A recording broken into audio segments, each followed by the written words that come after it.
Kasali na ako. Nandun ako nung una ko umatake. Ang malungkot na katapusan ay nagsimula nang malaman ng isang inang taga Colorado na may malupit siyang stalker. Sobrang dami.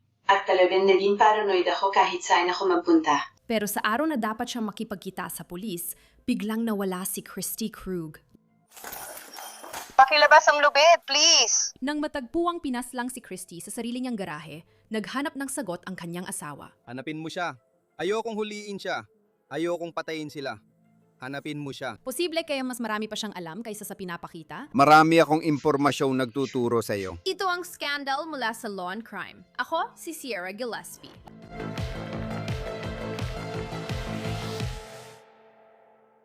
Noong Disyembre, 2023 ang nakakagulat na pagpatay kay Christy Krug.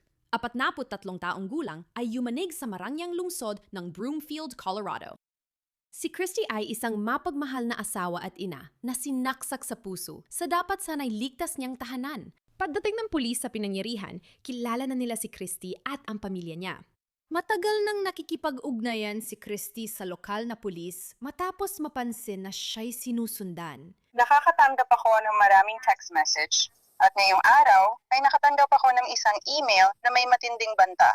Nagbabanta hindi lang sa akin, kundi pati sa aking pamilya. Iyan talaga ang boses ni Christy sa recording. Tumatawag sa pulis ng Broomfield, Colorado para i-report ang stalking sa kanya. Ipinaliwanag niya sa mga pulis na nagsimula siyang makatanggap ng kakaibang mensahe noong unang bahagi ng Oktubre 2023 tulad ng natanggap noong Oktubre 2, 1:02 ng hapon. Hi Christy, si Anthony ito. Sana okay lang. Hinanap kita. Pumupunta ako sa Boulder kada ilang linggo. Baka pwede tayong magkita. Game ka? Kaya agad naming naisip, sino nga ba si Anthony? Ito ang sinabi ni Daniel Krug, asawa ni Chris Steele, sa mga pulis. Tungkol dito kay Anthony, sa tingin mo ba siya yung tipo ng tao na gagawa ng ganitong bagay? O sa palagay mo, ibang tao ang may gawa nito? Hindi ko pa siya nakikilala. Oo. Ilang kontak lang sa mga taon. Direkta sa kanya, pero wala. Hindi ko pa kailanman. Nakilala siya, hindi kailanman nakipag-ugnayan sa kahit anong social media platform. Ako. Ang lahat ng alam ko tungkol sa kanya ay yung mga sinabi lang niya sa akin. Kaya mga piro-pirasong kwento mula sa nakaraan at saka mas marami pang impormasyon nitong mga nakaraang linggo. Oo, pero yun lang. Ooh. Hindi ko talaga masasagot yan. Kaya natanggap ni Christy ang mensaheng yon mula sa isang nagpapakilalang Anthony. Pero pangkatapos, tuloy-tuloy lang ang pagdating ng mga mensahe na ganito. Noong Oktubre 3, 2023, maraming text na natanggap si Christy. 11:20 new. Nandyan ka ba? 2:35N. Dapat oo ang sagot mo kapag nag-aalok ako ng AWA F. 2:36N. Ano? Kahit ano, nakita ko mga litrato mo? Tumaba ka. Sigurado akong hindi ka kayang paligayahin ng asawa mong talunan dahil sa pagtaba mo. Malaswa. 2:37 entanga, malaswa. Dapat magpakamatay ka na lang. Huwag mong sayangin ang oras ko. Nagpatuloy ang mga mensahe at lalo pang naging personal tulad ng email na ito noong Oktubre 31, 2023. Ipinadala ito ng 24 na H na may subject na ang lalaking ito. Ang sabi sa email, ang asawa mo nagmamaneho parang matandang mabagal na babae. Di ako makapaniwala na gusto mong gawin ang malaswang bagay sa kanya, hindi sa akin. Dapat niya ring magmaneho ng ligtas. Ayaw mong alisin ang gomang hose sa tambutso niya. Naka-attach ang larawan ni Dan, asawa ni Christy, sa labas ng pinagtatrabahuhan niya. Sa puntong ito, kumbinsido si Christy na ang may gawa ng mga mensahe ay ang ex niyang si Jack Anthony Holland. At ito rin ang sinabi niya sa pulis. Meron akong dating nobyo, wala pa noon na paminsan-minsan sa nakalipas na 20 taon ay hinahanap ako sa mga social media app o kung saan man. At kinokontak ako. At hindi naman ito naging problema. Hindi na yung buwan. Kaya ngayong buwan, nakatanggap ako ng maraming text message. At ngayon, nakatanggap ako ng email na pakapananakot, nagbabanta sa akin at sa aking pamilya.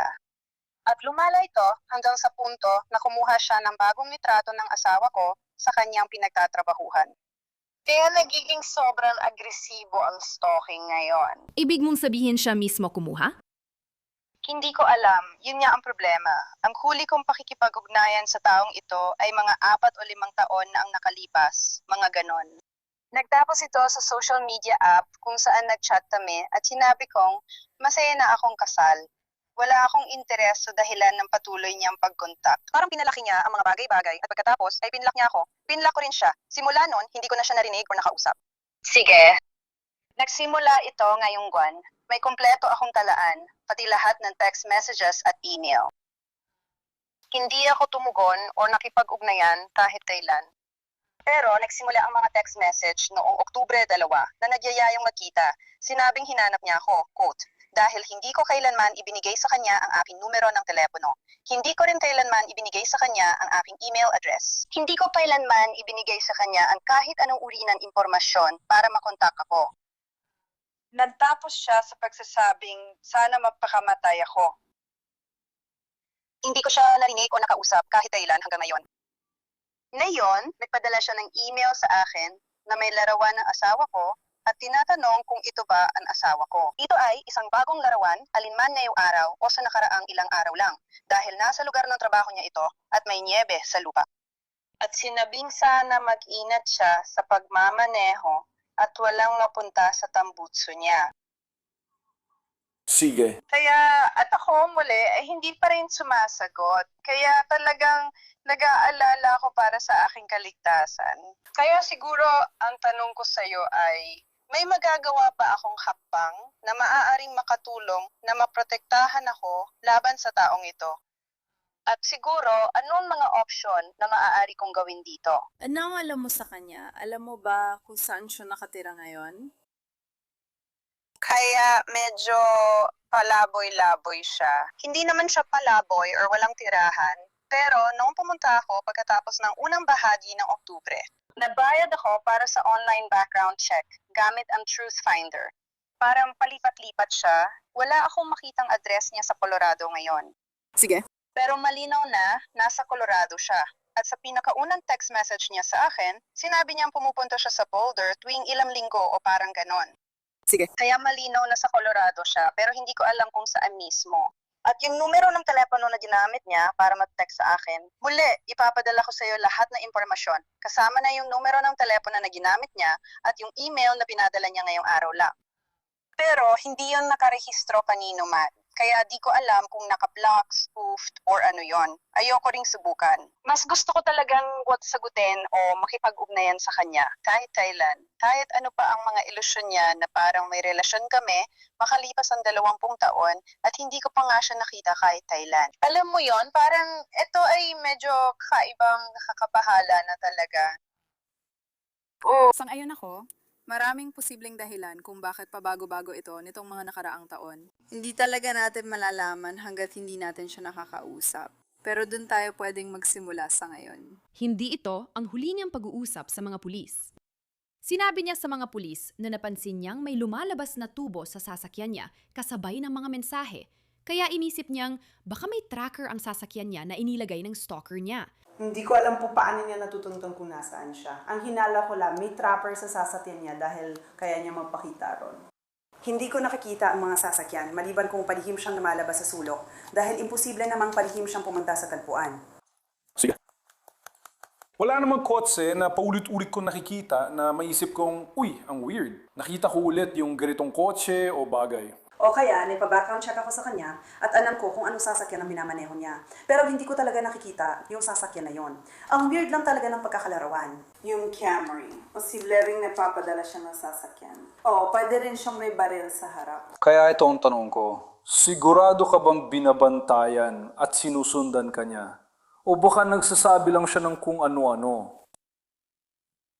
Tiyak, pero sapat na pangkalahatan na parang, alam mo yun, Kaya iniisip ko na kaya niya nasabi yon kahit hindi niya ako binabantayan ay dahil baka may tracker siya sa cellphone ko. Doon mismo sa Busali, nag-pick up ang cellphone ko at walang ibang camera na nadetect sa paligid. Bukod pa ron, malalaman niya kung saan ako nag-park, saan pumunta, at na pumasok ako sa pinika ng dentista ko. medyo kakaiba yon. Marami pang ibang negosyo doon. Kinuhaan pa niya ng litrato ang asawa ko habang bumababa sa sasakyan. Saan? Let's say Denver. At parang hinahanap niya ako. Kaya yun na meron ako na. Kumpirmasyon na parang nakita niya ulit. Gumawa si Chris Christie ng timeline ng mga pangyayari at ibinigay ito sa pulisya. Oh, medyo nakakatakot lang talaga.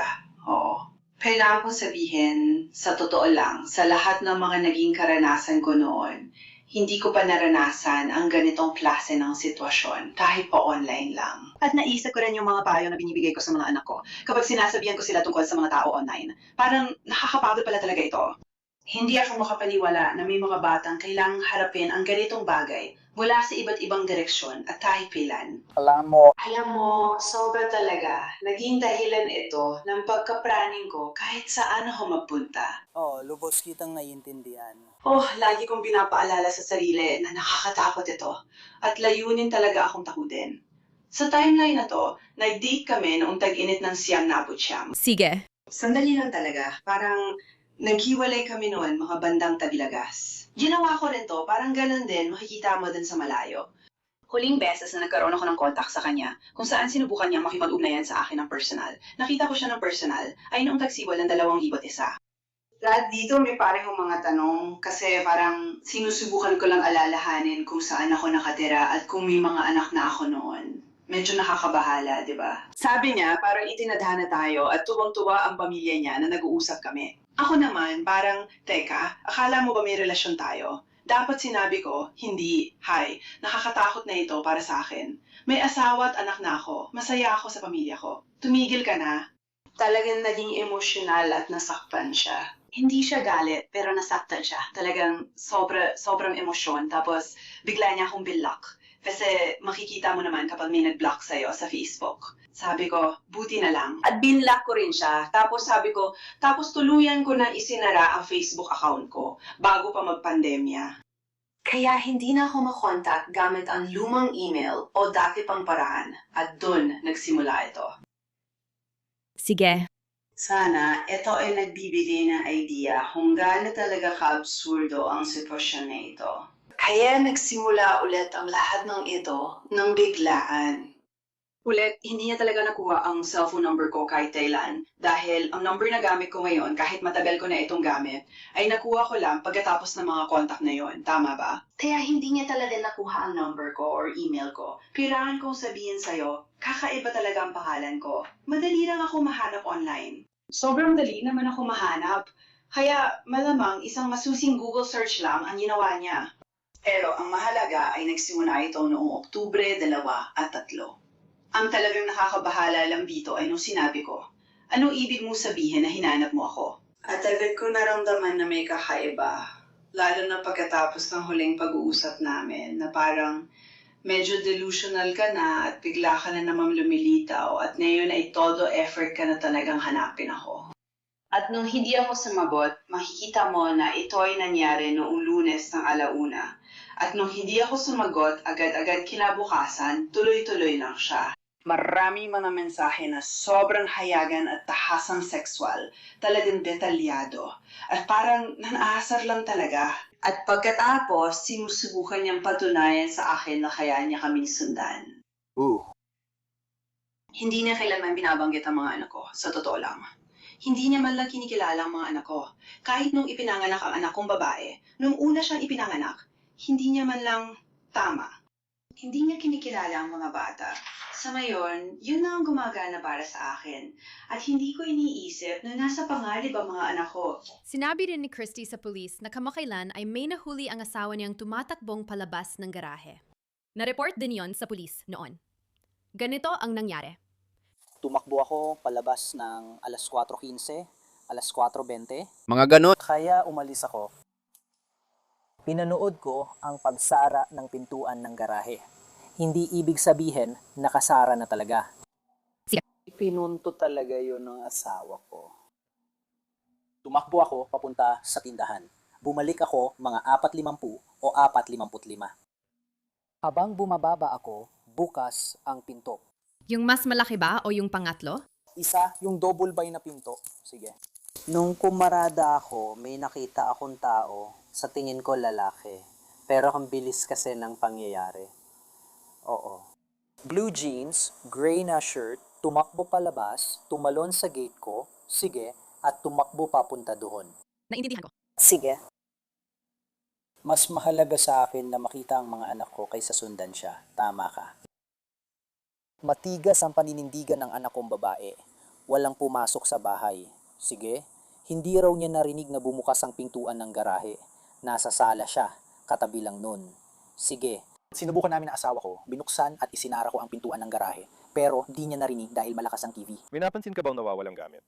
Karaniwan naman talaga ang ganyang bagay. Wala. Wawa. Lahat ng pangunahing gamit ay nandoon. Walang espesyal o nawawala. Nakasabit pa rin lahat ng bisikleta sa payder. Wala namang nawala doon. Tingnan ko. Nandun pa rin ang ski at golf club. Mukhang andyan naman lahat. Sige, maliban sa siguro at ekstrang susi. Mahalaga ito. Binanggit ni Jan na may mga kamera ang bahay ng pamilya. Meron ka bang ring doorbell o iba pang mga kamera o kahit ano pa? May Nest doorbell ako. Tiningnan namin ang camera pero wala kaming nakita. Naintindihan, sige. Tandaan mo yung maliit na detalye na yan. Babalikan natin yan mamaya. Pero sa ngayon, kailangan naming ipakita sa inyo ang hiwalay na panayam na ginawa ni Dan kasama ang pulis. Nangyari ito noong Nobyembre 2023 habang nakakatanggap pa rin si Cristil ng hindi angkop na mensahe mula sa umano'y stalker niya. Paalala, si Jack ang tunay na ex-boyfriend ni Cristil. Gayunpaman, tinatawag sa iba't ibang pangalan ang umano'y stalker niya, tulad din na Kickman at Anthony. Kaya siguro sabihin mo na lang ang background na alam mo kay Anthony. Gaano kalayo ang gusto mong simulan? Sa pagkakaalam ko, si Christy ay nakipag-date sa kanya noon pang mga 1,900 at 99. Hindi ko alam kung anong impormasyon ang alam mo nitong mga nakaraang taon. Nakipag-date siya sa kanya bago pa kami nagkaroon ng relasyon. Natapos yon bago magtag-init ng 2001. Doon, nagsimula kaming mag-date ni Christy. Nagpakasal kami ni Christy noong 2007. Mabilis lumipas ang panahon, kasal pa rin kami. Alam ko na nag-date sila noon nakatira pa kami sa dati naming bahay. At muli, ito ay nasa tala niya na ibinigay niya sa'yo. Sinabi niya na ang lalaking yon ang unang nag-message sa kanya sa Facebook at gusto makipag-ugnayan. At naging bukas siya sa akin noon tungkol doon. Tinanggap niya ang friend request. Lahat naman may mga kaibigan mula high school at kolehiyo na hindi mo na talaga nakakausap. Pagkatapos, nagsimula na siyang magsabi ng mga nakakatakot na bagay, mga lyrics ng kanta, at nagkwento tungkol sa mga romantic na pelikula. Inutol niya, tinapos niya ang usapan nila. Blinok niya siya. Di ko sure kung siya naman ang nag-block sa kanya. At parang nawala na yon at bawat. Paminsan-minsan, hindi ko masabing may totoong pattern o tema sa alinman dito. Makikipag-ugnayan siyang muli sa kanya. Muli, laging sa social media. Tumigil yon nang itigil niya ang paggamit ng social media. Pakaramdam ko bago pa magka-COVID yun, nung tinanggal niya ang kanyang Facebook account.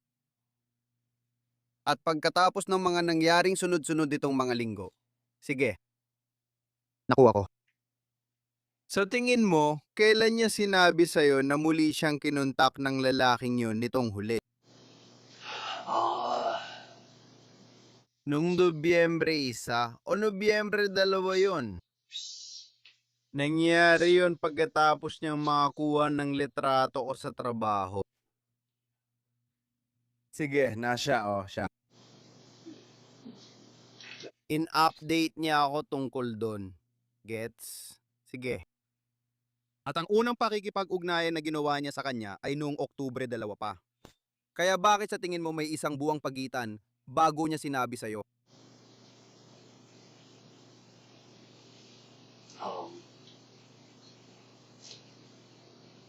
Kung tama ang pagkakaalala ko mula sa ilang detalye sa log na itinatala niya. Hula ko na ito ay nakakatakot, pero hindi. Totoo. Maraming tao ang bastos online. Oo nga. Bukod doon, sigurado akong nabanggit na niya sa'yo na. Dumadaan kami sa mahirap na panahon, may problema kami. Aya. Mukhang hindi ito ganun kaapurahan noon, hanggang sa naging apurahan na. Naging emotional si Dan sa panayam na ito. Anong ginagawa ko? Nagpapanik ako. Matagal ko na itong ginagawa para protektahan ang asawa ko.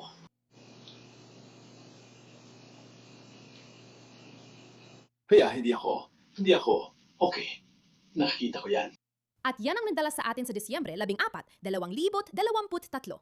Tumawag si Dan sa dispatch dahil nag-aalala siya kay Chris Still. Sinabi niya na dapat siyang makipagkita kay Detective Martinez tungkol sa kaso ng stalking, pero bigla siyang tumigil mag-reply. Dispatch si Mandy ito. Magandang araw. Ako si Dan Krug.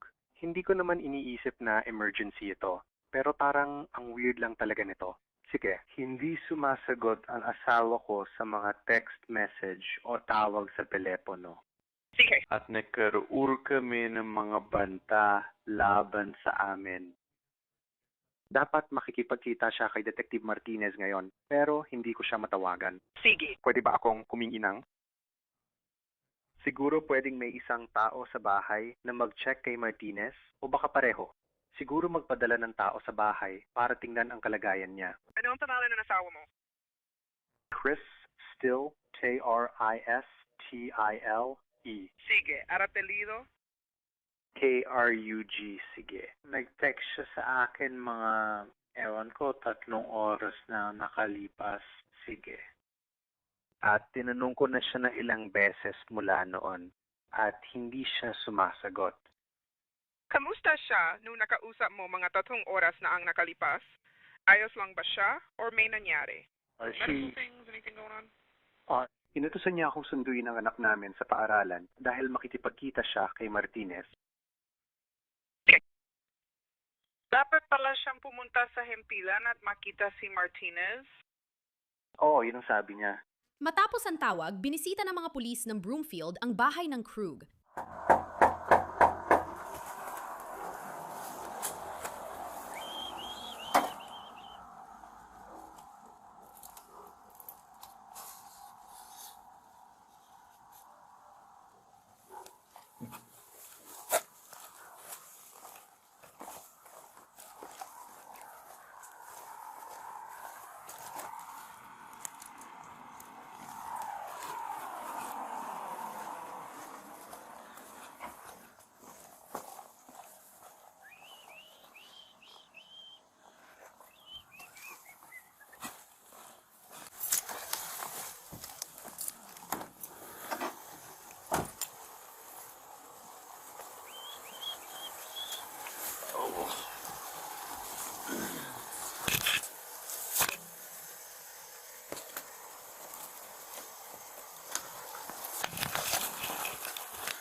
Isa, magpadala ng medical. Isa, 10. Kailangan ko ng sapilit ang pagpasok. May babaeng nakaandusay sa garahe. Pakiusap! Broomfield Police! Broomfield Police! Pagkapasok sa loob, natagpuan ng pulis si Chris Steele sa garahe. Binubog siya at sinaksak sa puso. Di nagtagal, naging isang ganap na crime scene ang buong lugar. Ha?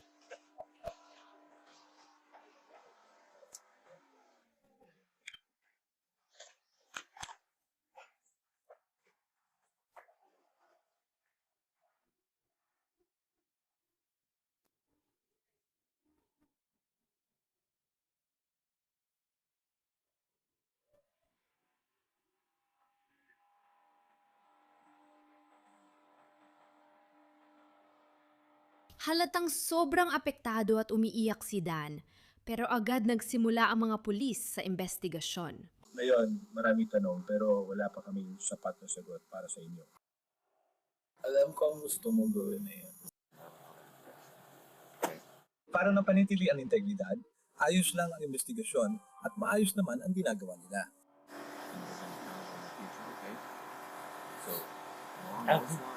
Alam kong parang dito ang tamang oras, pero ngayon na ang dapat. Dahil gusto namin humingi ng paintulot na maghalugog para masimulan ang investigasyon. Ito ang unang beses. Sige. Naintindihan mo ba ang tinatanong ko? Hindi, pero sige. Ibig sabihin nito ay humingi kami ng pahintulot na halugugin ang iyong ari-arian at lahat na naroon para malaman ko kung sino ang gumawa ng ano. Habang nagpapatuloy ang recording na ito, makikitang halatang nababagabag si Dan tungkol sa nangyayari.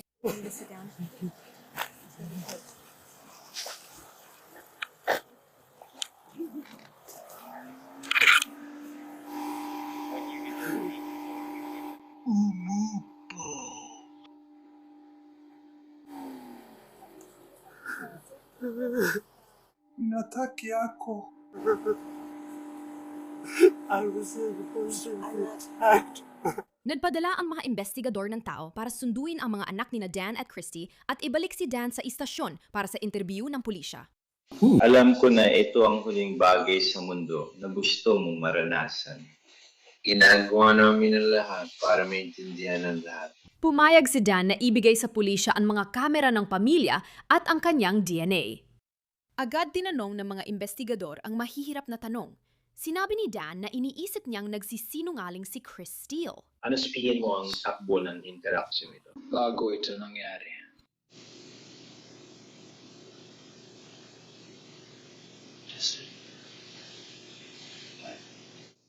Ano? Ang pamilya ay nagpapakita ng sekreto ng tao. Bakit siya? Hindi niya sinabi lahat sa kanila. Palagi siya nawawala ng ilang oras. Ito eh.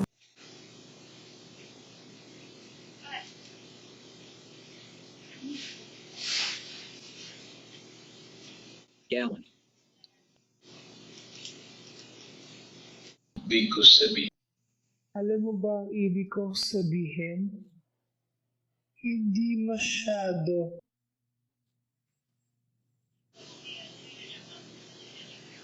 Dapat Gawan. magtago ka ng mga sikreto. Yan eh. Ang dapat gawin, anong sinabi niya nang sinabi mo sa kanya?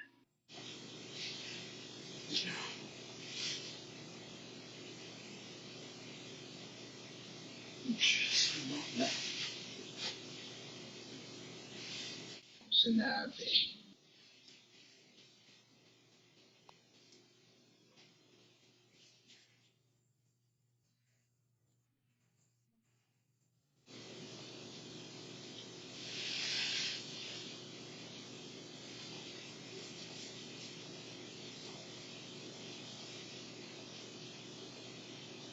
Anong mga sikreto ang dapat itago?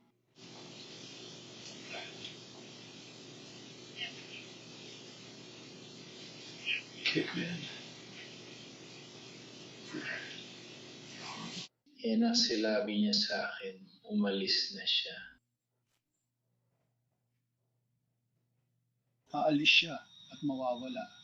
Kaya umalis siya kagabi. Hindi kagabi. Hindi. Martes.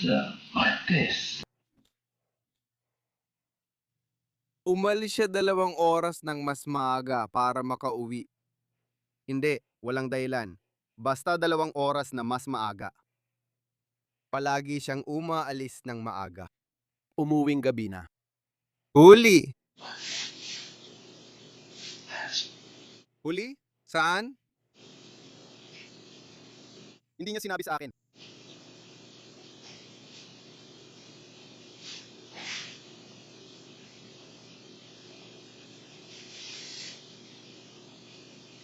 What did she say?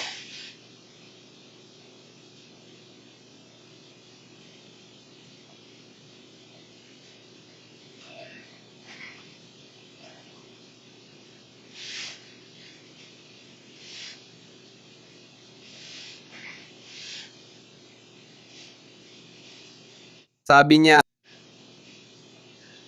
minsan kailangan pa niyang kumuha ng hapunan.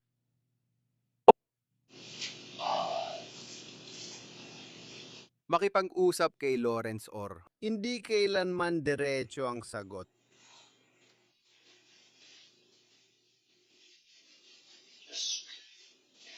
Paalala, minsan tinatawag ng pamilya Krug ang stalker na kickman ayon kay Stan, ideya ito ng anak niya. Nabanggit mo na hindi niya sinabi sa'yo ang tungkol sa kicks. Ano yun? Yung kickman. Yan ang tawag namin sa stalker. Hindi ako ganun.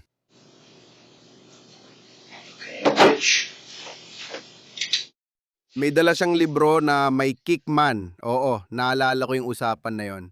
Maganda talagang mag-kick. Naalala ko yung usapan natin tungkol doon. Ano, naalala mo ba yung email address na hindi niya sinabi sa'yo? Nasa log yun. Ako. Hindi ko na kailangan tandaan ito ng matagal. May kumikilos. Sige, ngayon hawak mo na ang kandado. Oo, ako nga.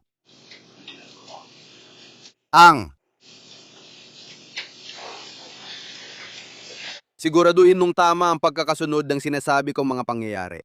Hindi niya sinabi sa ito isang buwan bago pa man ito na i-report sa akin. O may bago bang nangyari na hindi mo alam sa pagitan ng panahon na nai-report ito sa akin at ngayon? Hindi ko maalala kung kailan siya pumunta sa'yo. Ako'y nag-i-imagine ng marami. Nakipag-ugnayan si Kickman sa kanya.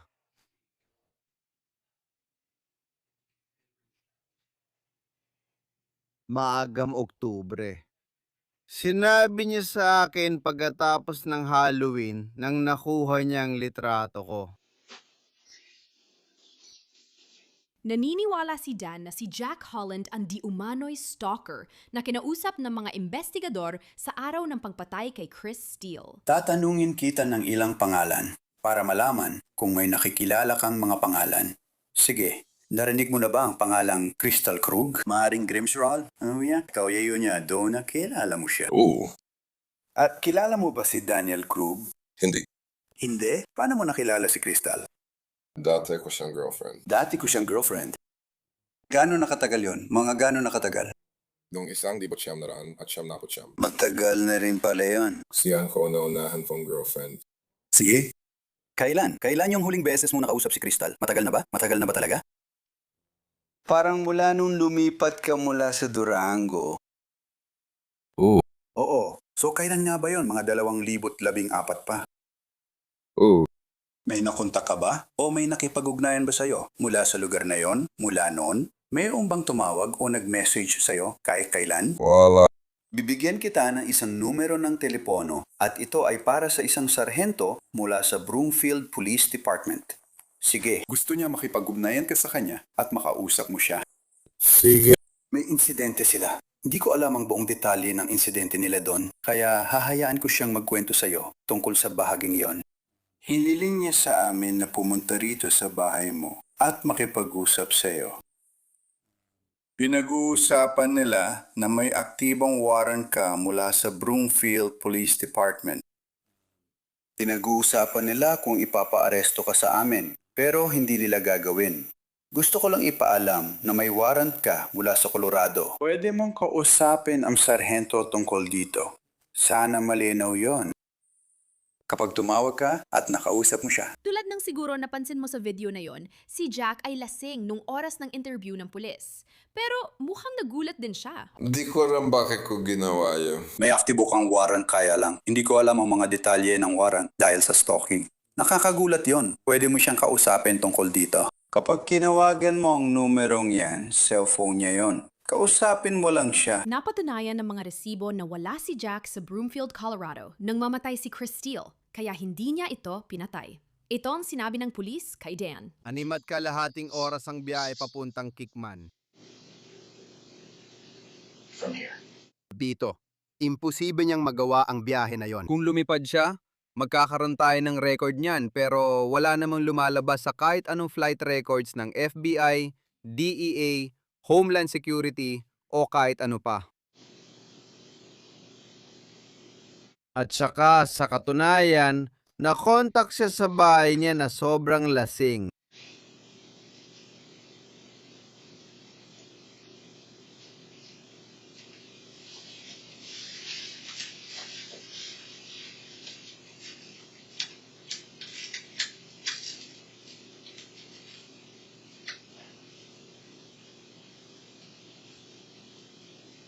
Sa lahat ng panahong hinahanap natin siya para sa protection order, nahin mo lang siya nahanap, ganun lang. Pinaghihinalaan na kita, hinihintay ko lang talaga ang mga record na bumalik.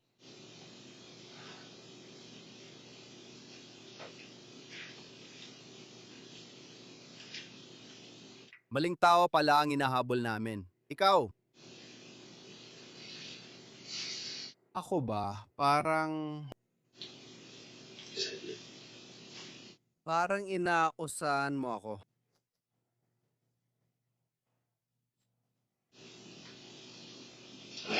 Marami kaming impormasyong nagtuturo sa'yo. At umaasa kami na makakapagbigay ka ng matinong paliwanag bukod sa hindi ako yon. Isiningit ko ang soundbite na yon para ipakita kung saan papunta ang investigador. Pero balik tayo sa kung paano tayo umabot sa moment na yon. Ikalawang bahagi ito ng panayam ng pulis kay Dan sa araw ng pagpatay kay Chris Steele. May dalawang magkaibang boses sa isip ko ngayon. Meron ako. Ang kapatid kong si Matthew. Oo, nabanggit ko na siya. Siya ang tenyente ng sheriff. At naririnig ko ang boses niya na nagsasabing, kausapin mo ang pulis. At isang typical na pulis na kasal sa isang piskal. Kaya naririnig ko sa isip ko ang boses ni Lynn na sinasabing, umalis ka na.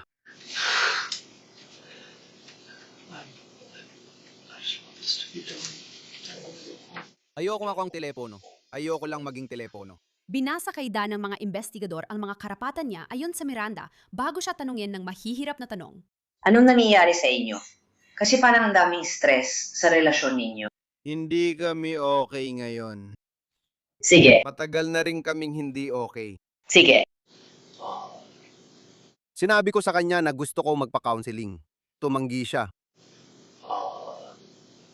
At kailan yon? Nung nagbigay ako ng ultimatum. Matagal na yun na. Mga buwan na ang nakalipas. Teo. Tayo. Nakatira tayo ng magkasama. Pinagsasama natin ang ating pera. Siyempre, sabay nating inaalaga ng mga bata. Pero may kanya-kanya tayong kwarto. Doon kami ngayon sa takbo ng relasyon namin. Sige. Kaya ito'y. Mahirap sabihin to pero ilalabas ko na. Sige. Kaya. Maliban sa pag-uusap tungkol sa mga bata, wala masyadong naging pag-uusap nitong nakaraang panahon. Hindi ko matandaan kung kailan yun nangyari. Ito.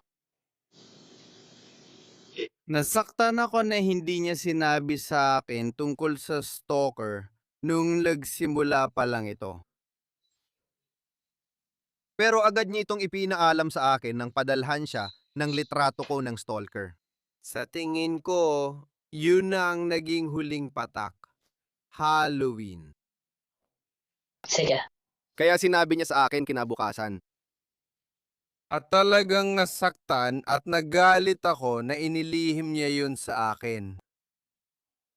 Sinabi niya na nagkukwento siya sa kanyang bayaw. Kaya naman. Ipinaliwanag ba niya kung bakit hindi niya sinabi sa'yo? Dahil pinarangalan siya sa Hollywood, okay. Hindi siya nasa maayos at malusog na kalagayan. Hindi yung tamang salita, dapat kong sabihin.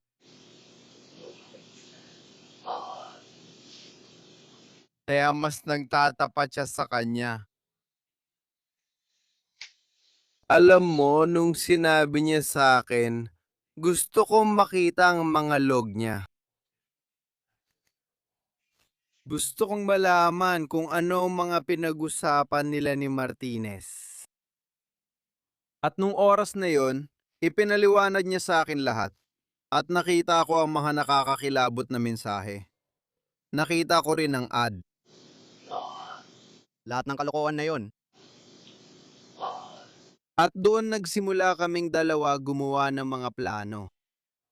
Muli, alam mo na ano ang gagawin natin para protektahan ang pamilya, protektahan ang mga bata. Alam mo na, tukuyin ang antas ng banta. Para magkaroon kami ng malinaw na plano ng aksyon. Pwede naming sabihin, nasa nuclear level na tayo. Ibig sabihin yan, full lockdown. Ganito ang ibig sabihin yan, nasa red tayo. Ganito ang ibig sabihin yan. Umabot ako sa punto na hindi naman ito ultimatum. Pero ang punto ko, kasama ko siya bilang partner para protektahan ang pamilya. Pero hindi ko naramdamang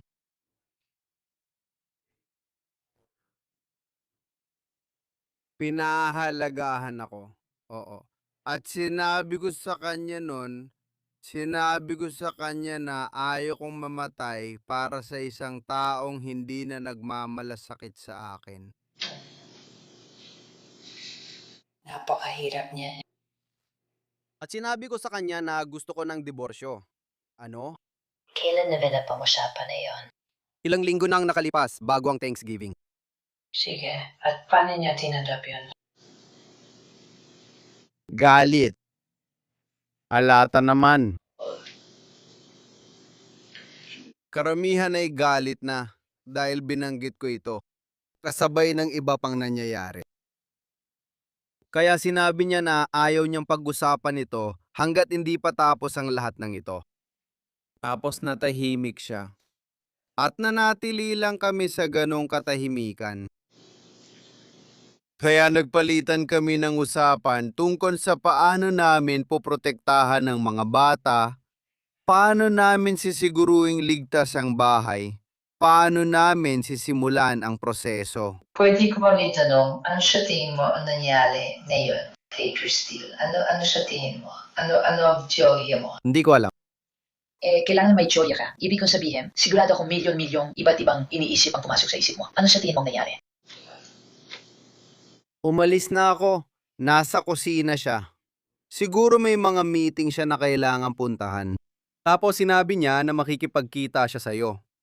Pero wala kang alam tungkol doon, kaya wala akong ideya kung ano yon. Ano pangalan niya? Yung isa pang detective. Sinabi niya na pinatay ang mga kamera. Hindi dapat mangyari yon. Ang tangi paraan para mapatay ang mga kamera ay sa pamamagitan ng app. Isa sa atin ang kailangang pumindot ng button.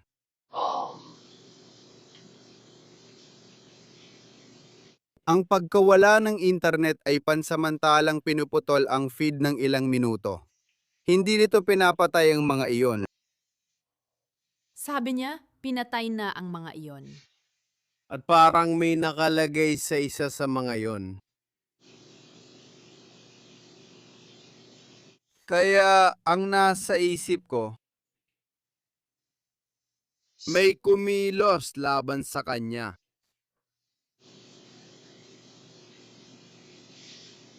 Hindi ko alam kung sino ang lintik na yon. Nasa loob siya ng bahay. Talagang nerbiyoso at balisang aso. May baril siya na palagi niyang dala. Palagi lang ito sa isa sa 3 lugar. Sa totoo, siguro 4. Nasa kanya ito. Sa tingin ko, may 3 holster siya ngayon. Nasa kanya ito o kung nasa opisina siya, nasa filing cabinet ito na direkta sa likod niya. Kung nasa ibang bahagi siya ng unang palapag, nasa. Dito, sa mataas na counter sa tabi ng mga halaman palagi.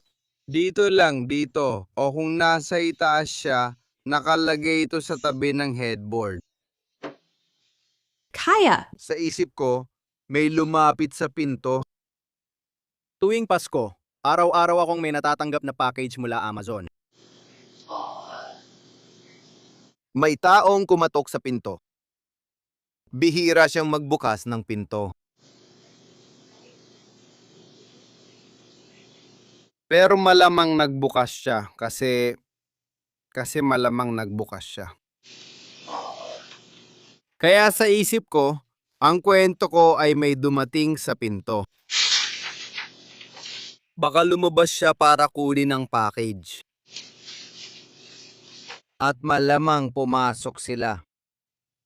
At siya ay palaban. Siya ay Malakas. Lalaban sana siya. Kaya nga. Binalaan ko sila nung nasa bahay ako. At tinanong ko, nakaputok ba siya? May baril siya. Kakatapos lang niya sa concealed carry class, may appointment siya para kunin ang lisensya niya. Siguradong nagulat siya pero walang duda, lumaban siya. Dito muling gagamitin ang camera system ng pamilya Krug. Noong panahong may kasama si Christelle sa bahay, nagkaroon ng hindi maipaliwanag na pagkawala ng internet at isa sa mga camera ay natakpan ng view. Parang may naglagay ng kung ano sa ibabaw ng lente ng camera. Ano mo ipapaliwanag na pinatay yung mga camera nun? Kung isa ito, Mr. Yosong lalaki. Sigurado akong masasabi ng Google kung anong device ang nagpatay sa mga camera na yon. Pero hindi sila pwedeng mahalin. Hindi ko sila binuksan. Pero hindi lang yon. Kaya ang ilan sa mga impormasyon na kuha natin na yon ay medyo, ewan ko, nakakabahala siguro. Yung Gmail account na yon at maaari kang magsalita ng mas detalyado. Yung text now number na pinag-uusapan natin, yun ang numerong una niyang ginamit para i-text si Christelle. Yung Gmail account, yung Kickman account na una ninyong natanggap na may litrato mo at yung numero ng telepono, lahat ng iyon ay nagmula sa mga IP address nila sa opisina ninyo. Walang sense yun. Siya ang kumuha ng litrato ko sa opisina ko. Tama. Pareho sa mga account na yon ay galing sa mga IP address na nakalink sa opisina mo. Hindi ko alam kung anong gagawin ko dyan. Sige, sabihin mo sa amin tungkol sa IP address. May alam ka ba tungkol sa network or kahit ano sa trabaho mo? Oo. Ako, sa pananalapi ang trabaho ko. Oo, alam ko. Pero dito, maniwala ka, wala talaga akong alam sa teknolohiya. Kaya palagi akong nagtatanong sa kanya para magpaliwanag ng mga bagay na to. Kasi hindi ko pa rin alam kung merong... Meron. May Wi-Fi access sa buong pasilidad para sa mga empleyado at may public Wi-Fi access din sa buong pasilidad. Sige, CDPHE guess. Sa tingin ko yun ang tawag doon. At literal naming ipinopost ang mga password sa bawat meeting room. Sige, ako, yung board meeting na pinamunuan ko kahapon, pwede ko talagang ipakita yung video kasi kailangan ko itong i-record. At sa isang mesa sa likod ng kwarto, may malaking papel na nakasulat kung ano ang Wi-Fi at kung ano ang password. Sige. Ano ang IP address ng computer mo sa mesa mo? Hindi ko masasabi sa'yo. Pagkatapos, parang si Dan na ang ini-interview. Ibagi ko lang ang ideyang ito. Alam mo, ilang beses na nag-reach out si Anthony sa kanya noon. Bukas na bukas siya tungkol doon, oh. Ang huling beses ay mga bandang 2016. Tinanong siya ni Anthony minsan kung gusto niyang makipagtalik.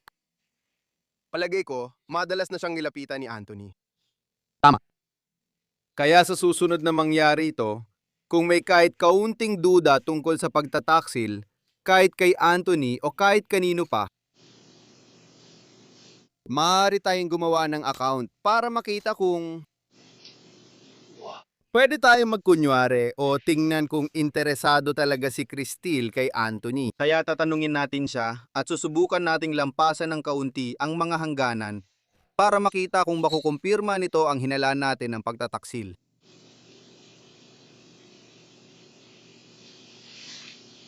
Hindi mo na nakukuha ang dating tugon at pagiging bukas mula Oktubre 2 hanggang Oktubre 31, mga 28 araw.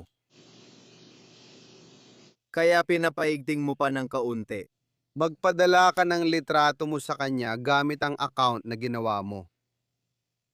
Tingnan mo kung ano magiging sagot niya. Ang ibig ko sabihin, ang IT department, sa totoo lang, pwede ko tingnan kung nasa na tayo sa mga record na yon. Pero marami sa mga bagay na ito ay magiging lalabas pa rin.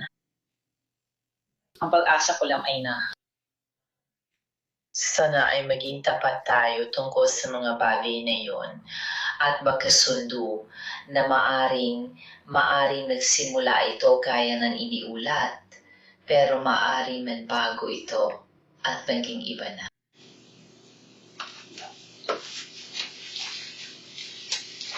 Dahil yun ay magpapayiwatig. Ilalagay ko ang mga anak ko. Inuturuan namin ang mga bata kung ano ang gagawin kung ilalagay namin sila sa ganoong sitwasyon. Kailangan nilang magpares at magmahalan. Nagpaplano akong maganap ng counseling para sa mga bata. Iniisip ko kung kailan ko sisimulan yon. Naiintindihan ko ang kwento na binubuo mo. Pero hindi mo dapat hinahayaan ng mga tauhan mo na gawin to sa mga anak ko.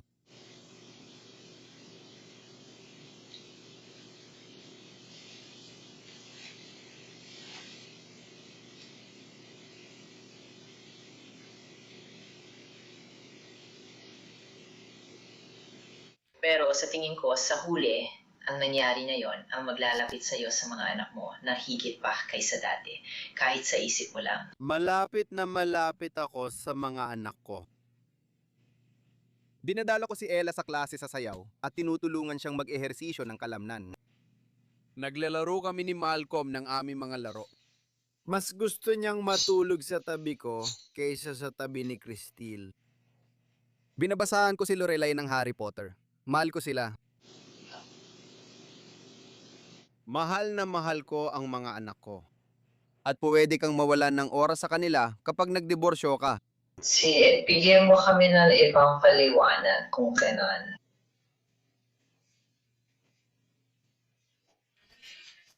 Kung alam naming hindi si Kickman. Kung pinapanood mong maganap ang mga pangyayaring ito sa isang pelikula, ano sa tingin mo ang nangyari?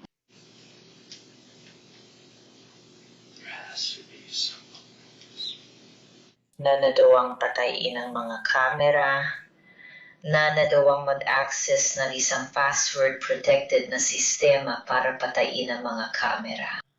Pinamit ang IP address mo sa trabaho para gumawa ng mga account, magpadala ng mensahe at larawan, at magkunwaring suspect sa stalking. Sige, sabihin mo sa akin, Meet. Tulungan mo akong maintindihan ito.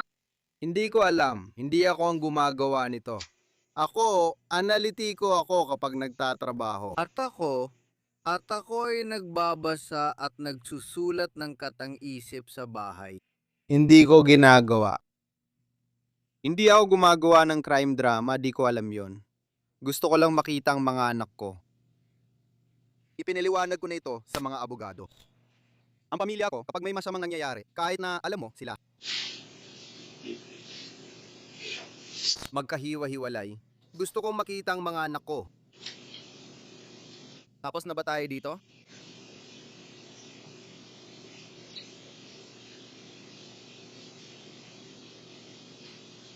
Tapos na ba tayo dito? O nasa sayo na yan.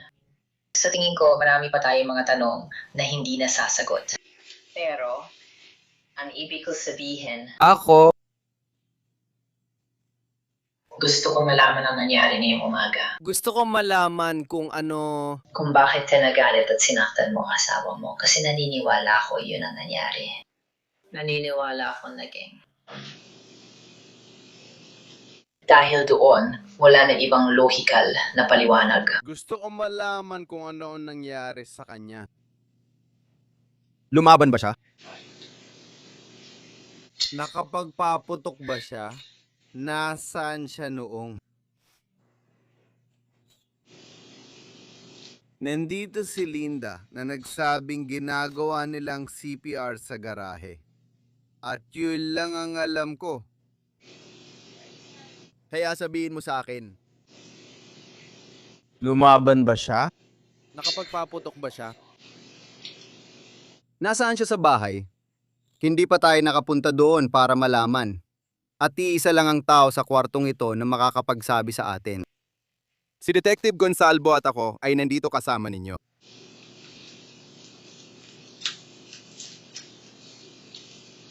Sa tingin ko, alam mo ang sagot sa lahat ng mga tanong na yan. At sa tingin ko, ebidensyang magpapakita niyan, pero hindi kami nandoon dahil umaasa kaming sasabihin mo ang totoo tungkol sa nangyari. At sa huli, Ipakita. ipakita mo sa asawa mo na tunay mo siyang mahal sa pamamagitan ng pagiging tapat tungkol sa lahat ng ito. Dapat may iba pang tao. Dapat meron. Tinanong mo na ako, alam mo ba kung ilang beses na yon? May boyfriend ba? Dapat talaga meron. Bakit siya papatayin ng boyfriend? Kung gusto naman siyang makasama, ewan. Marami na rin akong napanood na crime drama. Alam kong hindi ka nanonood ng crime drama. Pero kung gusto talaga ng boyfriend na makasama siya, ikaw ang gusto niyang alisin. At hindi ko naman iniisip na mapagkakamalan ka nilang siya. O siya, ibig ko sabihin, hindi naman kayo magkamukha. Kaya ibig ko sabihin, bakit daluin ng isang boyfriend na gumugugon ng oras kasama, gamitin na lang natin ang teorya mo, malamang ay nakikipagtalik, malamang maganda ang sex kasi affair sex yun. Malamang, naririnig siyang magsalita tungkol sa gusto ka na diyan dibosyuhin at gumagawa na siya ng mga plano para gawin yon. Bakit ba naman pupunta pa yung boyfriend niya sa bahay niya at papavayin siya? Hindi ko alam. Baka siya ay kinabahan bigla. Baka napagod na siya doon. Baka kailangan niya, ewan ko. Sa tingin ko, nakumpirma mo na o nalaman mo na may boyfriend siya ngayong umaga o may nangyaring nakainis sa'yo at may nagawa kang pinagsisisihan mo ngayon dahil hindi mo na mababalikan. At hindi mo na pwedeng balikan yung alam mo na palihin na pag-stalk sa kanya or papapanggap na stalker niya or paggawa ng mga plano. Nagkakaroon ng pagtutulungan sa isa't isa kahit hindi ito romantiko. Nagtutulungan kayo para labanan si Kikman. Yun ang tingin kong nangyari. At sa palagay ko, nakakalungkot na hindi ka nagiging mas tapat tungkol dito kasi. Karapat dapat ang asawa mo niyan. Sinagot ko na lahat ng mga tanong mo na kaya kong sagutin. Pakiusap, ipaalam mo sa akin kung kailan ako pwedeng bumalik sa bahay ko. Kailangan kong malaman kung anong bag ang gagamitin ko para sa lahat ng ito. Kailangan kong alagaan ang mga anak ko. May sarili kang teorya. Mali yon. Pakihanap ang tamang tao. Ilang sandali lang natapos ang panayam. Nahuli si Don sa body camera video bago siya umalis. Huwag kang titigil sa paghahanap kahit saan. Kasi, maganap. Wala akong kailang kumuhuli siya. Ang gusto ko lang, kinuha niya ang ginagawa ko para sa. He took my children's mother for Christmas. Asko, hindi ko na siya makukuha. Lahat ng therapy na pwede kong ibigay sa kanya. Hanapin Wala akong pakialam kung mahuli mo siya. Wala akong pakialam kung mapatay mo siya. Hanapin mo siya. Hindi ko alam kung parang walang laman siya o ano ang pinagkatotohanan ko. Kapag ikaw may nakatulad, itinatabi ko, hindi ko alam. Hanapin mo siya. Bilang isang ama, huwag mo lang isipin na ako yun. Naghahanap siya. Salamat. Hindi kami susuko. Hindi namin ito bibitawan. Ngayong gabi, kaya mo ipinaliwanan ko lahat ng mga katotohanan ay tutulong sa isang direksyon.